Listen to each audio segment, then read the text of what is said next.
শিৱসাগৰ জিলা ডিমৌখঙীয়া চাহ বাগিচা স্বত্বাধিকাৰ সুধীৰ প্ৰকাশ দেৱৰ শেষ নিশ্বাস ত্যাগ। শিৱসাগৰ জিলা ডিমৌখঙীয়া চাহ বাগিচা স্বত্বাধিকাৰ সুধীৰ প্ৰকাশ দেৱে দীৰ্ঘদিনীয়া শাৰীৰিক অসুস্থতাত ভুগি আজি শেষ নিশ্বাস ত্যাগ কৰে। 1949 চনৰ 5 জানুৱাৰীত জন্মগ্ৰহণ কৰা সুধীৰ প্ৰকাশ দেৱৰ মৃত্যুত অঞ্চলজুৰি শোকৰ ছাঁ পৰিছে। মৃত্যুৰ পিছত তেখেতে দুই পুত্ৰ পত্নীৰ উপৰিও অনেক গুণমুগ্ধক এৰি থৈ যায়। তেখেতৰ মৃত্যুত বাগিচাৰ শ্ৰমিক ৰাইজৰ লগতে চাহ মজদুৰ সংঘ, চাহ জনগোষ্ঠী আৰু সমগ্ৰ ডিমৌ অঞ্চলত এক বৃহৎ ক্ষতি বুলি বিবেচনা কৰিব পাৰি। অসম চাহ জনজাতি ছাত্ৰ সন্থা ডিমৌ শাখাৰ তৰফৰ পৰা তেখেতৰ বিদেশী আত্মাৰ সদগতি কামনা কৰাৰ লগতে শোকসন্তপ্ত পৰিয়ালবৰ্গক গভীৰ সমবেদনা জ্ঞাপন কৰিছে। বাগিচা শ্ৰমিক ৰাইজেও গভীৰ শোকত ভাগি পৰিছে। ডিমৌৰ পৰা শিৱ কুমাৰ চৌহানৰ report, North East Frontier news.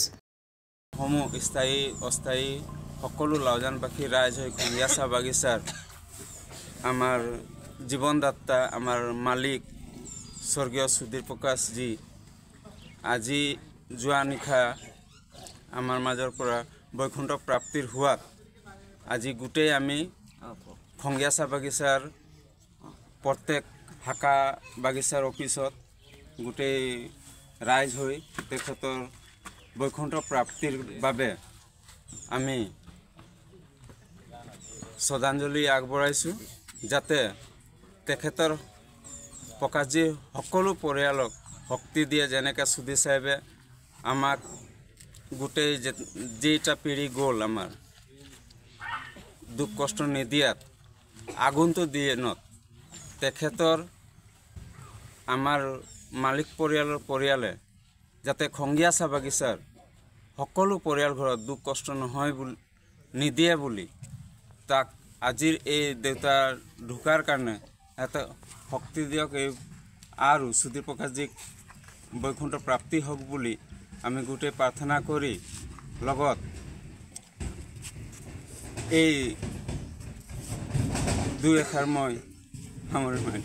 আৰু এই বাগিচাৰে আমাৰ ষ্টাফ লেভেলৰ যিসকল কৰ্মচাৰীসকল আছে, হিন্দু খ্ৰীষ্টান ধৰ্ম বৰ্ণ নিৰ্বিশেষে যিসকল আমি ৰাইজ আজি উপনীত হৈছোঁ, উদ্দেশ্য হৈছে যে আজি আমাৰ খঙীয়া চাহ বাগিচাৰ প্ৰপ্ৰাইটাৰ অনেবল অৰ্থাৎ স্বত্বাধিকাৰ আমাৰ স্বৰ্গীয় সুধীৰ প্ৰকাশ ডাঙৰীয়া আৰু তেওঁলোকৰ নেতৃত্বতে তেওঁলোকৰ পৰিয়ালৰ সহযোগতে আজি আমি খঙীয়া চাহ বাগিচাত যিমান পৰিয়ালবিলাক আছোঁ,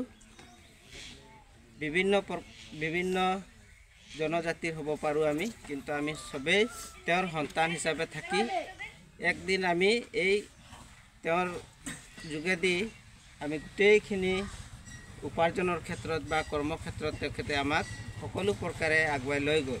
তাৰ বাবে মই আজি চিৰকৃতজ্ঞতা হৈছোঁ বা তেখেতক আমি আজি নিজৰ জীৱনৰ পৰা তেওঁক আদৰি ল'ব বিচাৰোঁ যে তেওঁ এনেকুৱা এজন ব্যক্তি আছিলে যিটো নেকি আমাক নিজৰ পিতৃতুল্য হিচাপে তেওঁ মৰম আৰু চেনেহ কৰিছিলে আৰু তেনে প্ৰকাৰে সকলো প্ৰকাৰে আমাক দুখ আৰু আপদ সকলো সময়তে আমাৰ লগত আছিলে।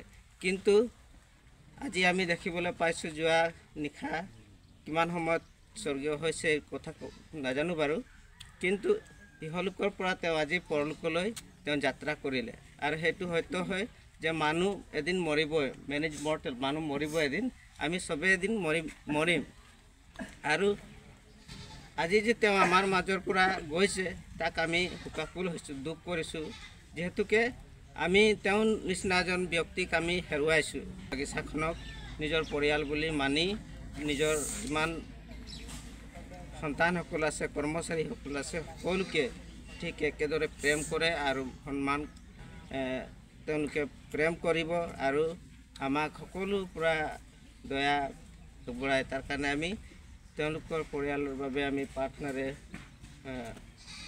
উৎসৰ্গিত কৰিছোঁ। আৰু দ্বিতীয়তে আমি এই পৰিয়ালক আমি নিজৰ জীৱনত সদায় ৰাখিব পাৰিম আৰু তেওঁ যিবিলাক কৰ্মকাৰ্য কৰি গৈছে সকলোবিলাক জিলিকি থাকিব। যিবিলাক নেকি কাৰ্য কৰিছে আমি ইজনে সিজনে নকলেও আমি গম পাইছোঁ যে তেওঁ যিবিলাক কাৰ্য কৰি গৈছে সেই কাৰ্যবিলাক সদায় জিলিকি থাকিব।